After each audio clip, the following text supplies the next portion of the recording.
Olá, seja bem-vindo novamente ao meu canal. Seja sábio e invista. Já comecei este vídeo pedindo o seu like, se inscreva e compartilhe. Hoje nós vamos falar um pouco sobre as principais dúvidas, né, sobre investimentos que nós temos hoje no nosso cenário, né? Esse cenário atual, nós temos algumas dúvidas sobre onde investir, como investir, sobre quanto investir, né? Então, assim, vamos pegar algumas questões e vamos tentar ajudar aí, principalmente para essa galera nova aí, esses jovens que estão começando aí a fazer esse tipo de investimento. Lembrando que este vídeo não é uma recomendação de investimento. Vamos lá, pessoal. Principais dúvidas sobre investimentos. Então, aqui nós temos aí algumas coisas que nós temos que levar em consideração, né? Nesses últimos dias aí tivemos o Trump eleito. Gravando aqui esse vídeo hoje, o Bitcoin bateu a máxima histórica aí. É algo assim surreal. Ações dos Estados Unidos voando alto, né? Com o Fed baixando a taxa lá, tende as ações a melhorar. Temos também a Selic, subiu aí 0,50 percentuais. Hoje estamos com 11,25% a taxa Selic. Então a renda fixa tá a mil, galera. É hora de aproveitar a renda fixa. Porém, também nós temos as outras questões, que são os fundos imobiliários, estão derretendo, né? Tá derretendo na bolsa. E as ações ali oscilando. Então vamos dar uma repassada sobre essas questões. Trump eleito. Vamos lá. Como isso afeta o Brasa, né? O nosso Brasil. Tem algumas formas aí que isso pode ocasionar, por exemplo, no comércio, né? O comércio, se o Trump adotar uma política protecionista, ele pode trazer impactos negativos, principalmente nas exportações brasileiras, né? Especialmente nos setores de aço e das produções agrícolas, né? Também temos um aliado, que seria os investimentos estrangeiros.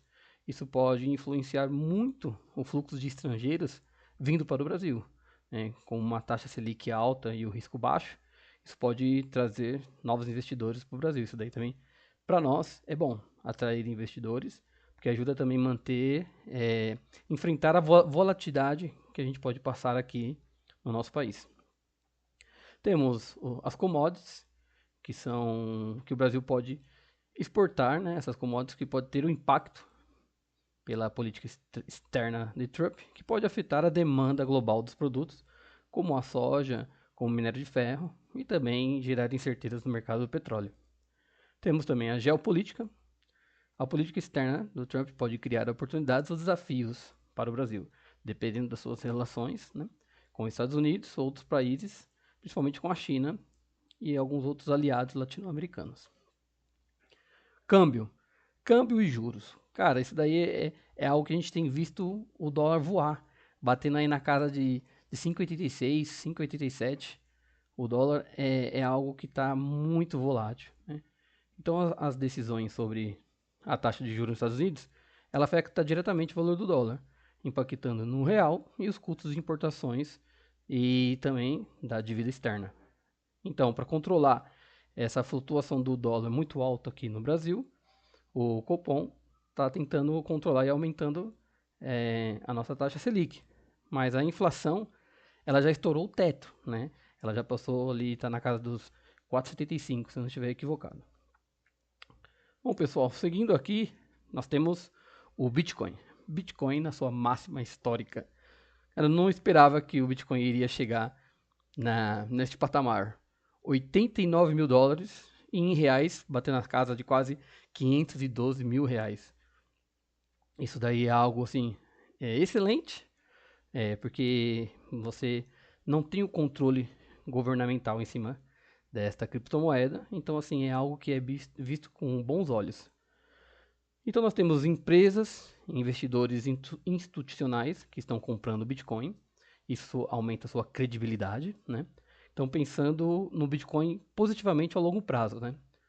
Então a gente tem regulamentação, que pode trazer mais seguranças, porém, regras excessivas podem impactar negativamente no mercado, né? Porque a ideia do Bitcoin é não ter nenhum governo controlando essa criptomoeda. Nós temos inovações tecnológicas, temos a concorrência, que algumas outras criptomoedas que a gente tem ouvido falar bastante no mercado aí é o Ethereum e tem também a Solana, né? O que eu recomendo? Cara, tem um pouco de cada. Se você pode é, fazer algum tipo de aportes, compra ali uma porcentagem de Bitcoin, uma porcentagem de Ethereum, uma porcentagem de Solano e deixe ela lá. E se você quiser ir fazendo a média e recomprando isso a longo prazo, isso daí vai ser muito bom para você. Os analistas acreditam que o Bitcoin pode atingir novas máximas no futuro aí, né, e continuar a ser algo volátil. Os analistas estão esperando aí que chegue na casa aí até o final do ano, pode ser que chegue, sei lá, a 100 mil dólares, pode ser. Então a gente tem que torcer para que essa moeda dê certo, né, que vai impulsionar muito essa parte da economia. O grande potencial de valorização e de adoção do Bitcoin é grande, mas o caminho até lá será marcado de muitos desafios regulatórios, volatilidade e algumas concorrências de outra cripto.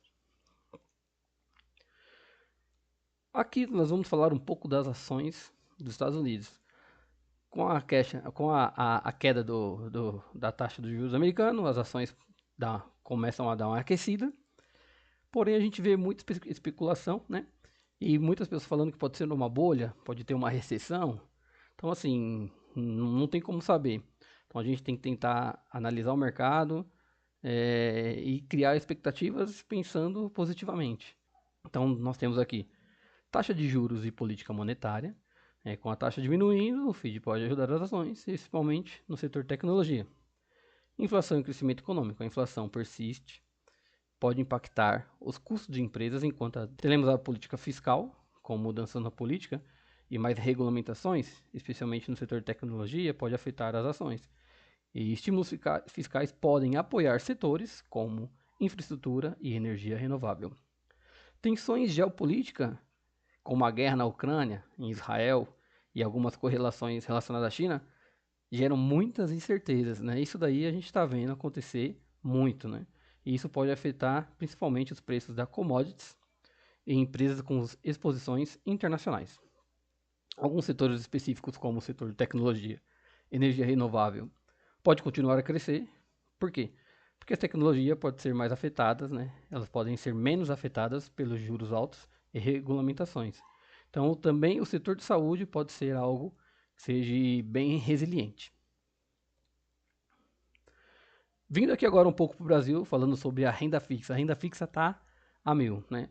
O cenário atual, né, da taxa Selic te dá muitas oportunidades aí, atrelada a IPCA, temos CDBs, CDIs, Tesouro Direto IPCA e prefixados, que buscam uma rentabilidade superior à inflação ou uma taxa interessante, né? Por exemplo, aqui eu coloquei um IPCA mais 6,81%. Isso daí é uma grande oportunidade. Quem pode estar aportando, pensando no longo prazo, é uma taxa muito boa. Você vai ter um ótimo resultado no seu retorno.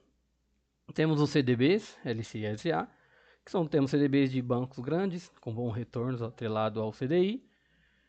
E para o caso da LCA e LCI, nós temos a isenção do imposto de renda, né? E tem até o seguro do FGC.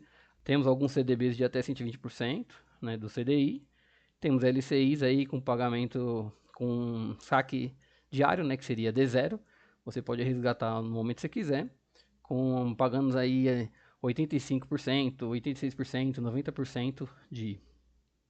Temos os fundos de renda fixa, que buscam diversificação com maior rentabilidade do que as opções mais seguras. Então aqui eu peguei aqui um fundo de renda fixa com opções que eu estava verificando no momento, hoje mais cedo, de até 15,84% ao ano. Esse cenário é um cenário muito bom para quem quer trabalhar ali com algo mais seguro, né?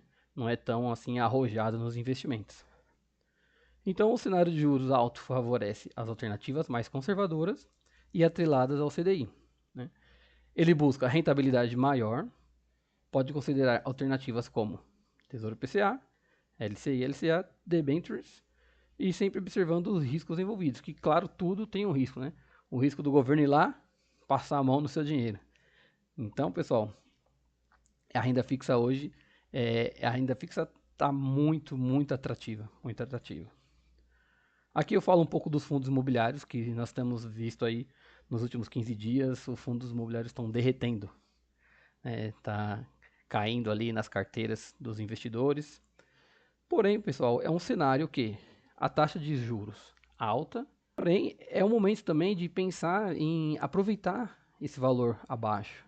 Nós estamos com vários fundos aí de investimentos com PVP 0,80, 0,85, que vale muito a pena também você aportar ali uma parte dos seus investimentos e pegar essas oportunidades, porque quando a taxa Selic começar a cair no longo prazo, consecutivamente, os fundos imobiliários eles vão fortalecer a valorização da sua cota.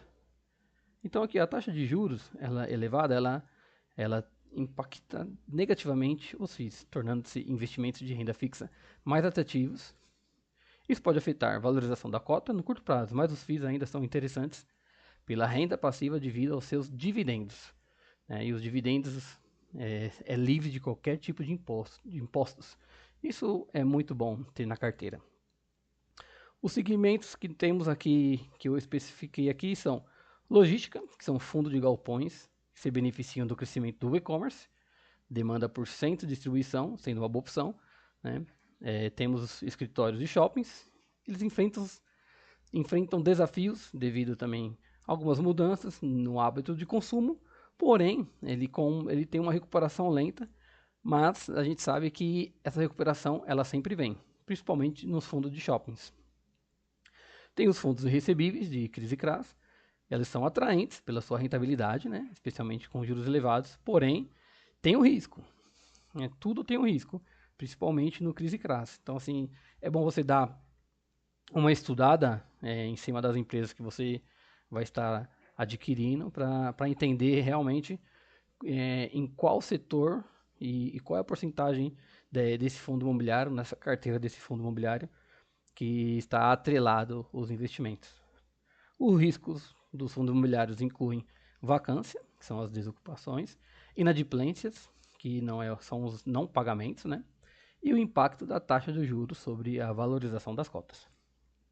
Aqui eu exemplifiquei como uma oportunidade o CID de logística e recebíveis, que oferece boas perspectivas de rentabilidade, especialmente para quem está buscando uma renda passiva.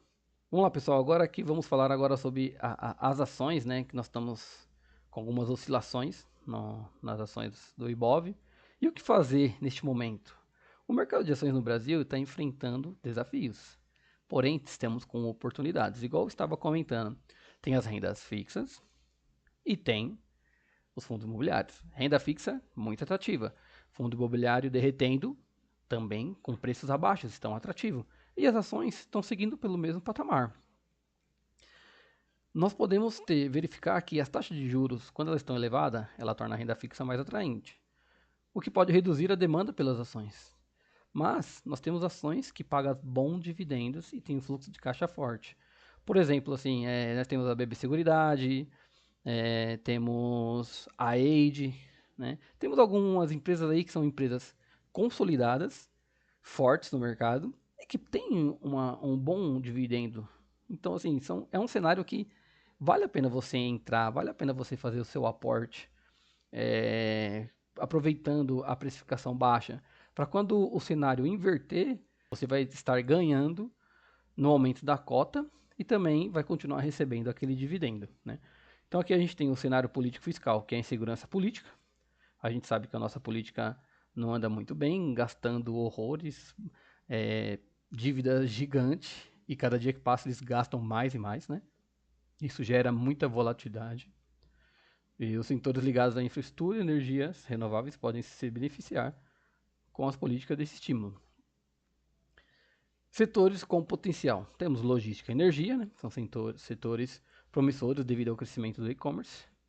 Temos setores bancários, né? Que a gente vê aí, Itaú voltou muito forte, né? Nós temos o Banco do Brasil pagando muito bem, com o PVP 0,8, 8,6, se eu não estiver equivocado.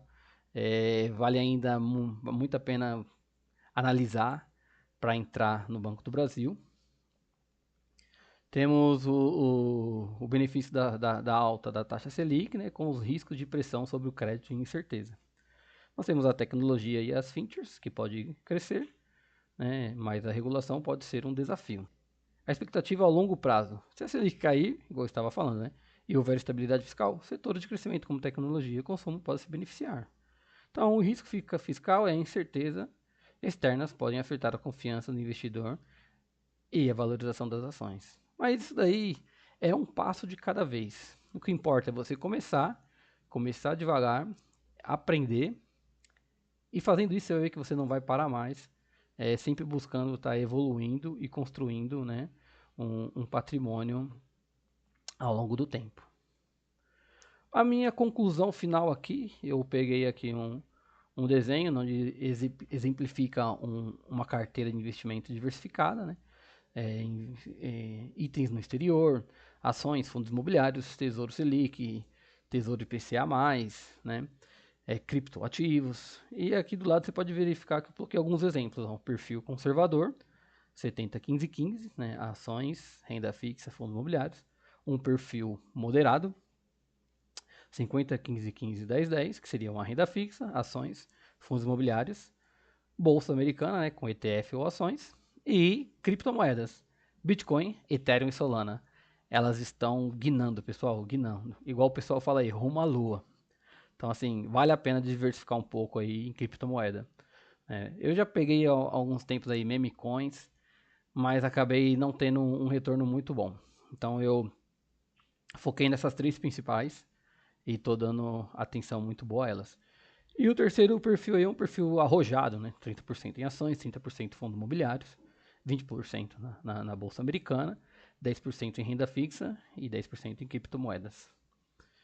Então, pessoal, aqui ó, é uma conclusão, uma diversificação onde você consegue ter uma boa ideia de como você pode montar a sua carteira e começar aos poucos. Você vai ver que você começando ao longo do tempo, sua carteira vai crescendo, você vai tendo um retorno, dividendos entrando, renda passiva, reinvestindo aquele dividendo, você vai conseguir sempre estar guinando, né, rumo à famosa, não aquela liberdade financeira, porque isso daí é muito tempo a longo prazo, né, pensando na liberdade financeira, mas você vai ter um retorno onde você vai conseguir ter um controle maior dos seus investimentos, da sua vida econômica.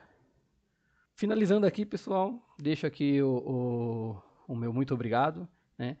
O nosso canal, vocês já sabem, em vista, e reitero novamente aqui, deixe seu like, se inscreva, compartilhe e até uma próxima. Obrigado, até mais.